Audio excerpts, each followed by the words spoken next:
ያመመኝ ነው ከአቅም በላይ ነኝ ራሴ ዘመድ አለ ግን ስለሌለኝ የሚቀርበኝም የለኝም። ሰላም ናችሁ ማዘር? እግዚአብሔር ይመስገን። ስሜ ተፈራ ገብረ ማርያም። እሺ ልጃችሁ ምን ሆኖ ነው? ልጄ በ4 አመት ነው በቃ እየተማረ እንደዚህ ቁጭ ያደረገው። ከ4 አመት በኋላ በቃ እኔ እያዘልኩት ነው ትምህርት ማስተምረው። አሁን ተምሮም ጨርሷል። ነጥብም አልመጣለትም። እንደዚህ ቁጭ እያለ በማከል አባሪ ቤቴ ሞተ። ከዛ በኋላ አሁን 10 አመት ነው። የተለየ ነገር መገነባውም ነገር የለም ልጁ። በቃ ቤቴ ውስጥ አሁን ባዶ ነው ማለት ይችላል። የተለየ ነገር አግኝቶ አይደል በራሱም የሚደግፈኝም ሰውም የለም። ልልበስ ብሎ የሚለነቀው ነገር የለም። የጎደለሽን ወይ ሽሮ ግዢበት ወይ ሽሮ ወይ ዘይት ያመመኝ ነው ከአቅም በላይ ነኝ ራሴ ዘመድ አለ ግን ስለሌለኝ የሚቀርበኝም የለኝም። ምረዳችሁ ሰው የለም፣ ማንም የለም። በቃ እንደነሱ አንዳንድ ቀን አመት በዓል ግን ጎበኛለን። በዓልንም እንደዚሁ ነው ያሳለፍነው ማለት እንችላለን። የቀን ስራ መስራት ይችል ነበር ግን ይሄ ልጅ እንደዚህ ቁጭ ብሎ ባዶ ቤት እቺው ነው የምወጣው። ተነስቶ ቁጭ አይልም። ለሽንቱም አቅፌን የምጠቀመው ሲነሳም ሲተኛም ቀን አርጊ ነው የሚለው። አንዳንድ አየር ለማውጣትም እቺን ደረጃ ካወጣው ለማስገባት እዚህ ቁጭ አርጊ ነው እዚህ ማስገባው። እሱ ለኔ ያሳልፈው ነው ሁሉ ትቶ ሄዶ እኔ ግን ለማን ማሳልፍ አላውቅም። አንደኛ የሚያስቸግረው ያው እንደሚታወቀው ምግብ ነው። ያው ወደ ባዶ እንኳን አትችልም። በሰላም እንኳን እንቅልፍ አትተኛ።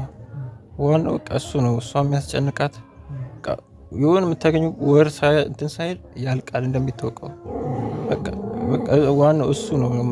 በተለይ ለእሷ እሱ ነው የሚያስጨንቃት። እሱ ነገር ቢገለገልላት እኔ ደስ ይለኛል። እንዴት ያታልቅሽ እስኪ የሆነ ነገር እያደረጉ በቃ ለማዘር የሚሰጧት።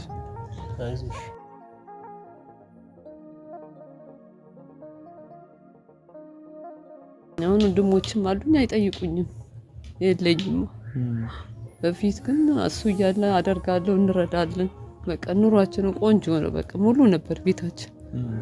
እሱ ካለፈ በኋላ ዘመዶቹም አይጠጉንም። እኛም እንደዚህ ነው። ልጅ አሁን እሱ ቢሞት አባት እንዳለ ነው የሚቆጠሩ። ያሳዝናል ልጅ።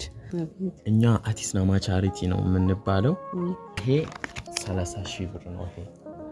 ይሄንን የላከችው ጫልቱ የምትባል ከአሜሪካ ከሚኒሶታ ከጓደኞቿና ከቤተሰቦቿ ጋር በመሆን እሷን መርቋት።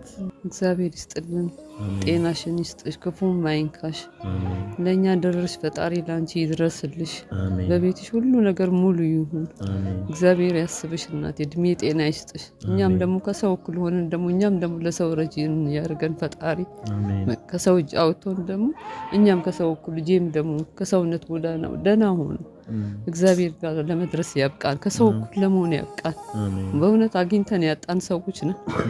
አሁን ምን ቀምሰው ምንለሰው ያጣን ፈጣሪ እውነት ጉሮሮዋን እውነት ልጆቿን ይባረኩላት፣ እድሜ ጤና ይስጣት። አሜን። እኔ ባጎደልኩት ደግሞ ፈጣሪ ጨምሮ ይሙላላት። አሜን። አይዞህ ምን እናመሰግነው እውነት እግዚአብሔር ይስጥሽ፣ እግዚአብሔር ጤናሽን ይስጥሽ። ዋናው ጤና ነው። እግዚአብሔር ይጠብቅሽ፣ ይድረስልሽ። ፈጣሪ በምትፈልጊው ጊዜ ይድረስልሽ። በጣም ደስ ብሎኛል። ለምን በባዶ ቤት ውስጥ ነበር ያለሁት። እግዚአብሔር ይጎብኛት በእውነት። ቤቴ ጓዳዬን ባሳያችሁ ግልጽ ሆኜ ብታዩት ደስ ይለኛል። በቤቴ ዱቄት የሚባል ነገር የለም። እግዚአብሔር መልካም ነው። አሜን። እኛም መተን እንጠይቆታለን። እግዚአብሔር ያስባችሁ። እናንተ ሙላችሁ ግቡ በእውነት። ጤናችሁን ይስጣችሁ። እግዚአብሔር ያስባችሁ በእውነት። አሜን። እግዚአብሔር ያስባችሁ።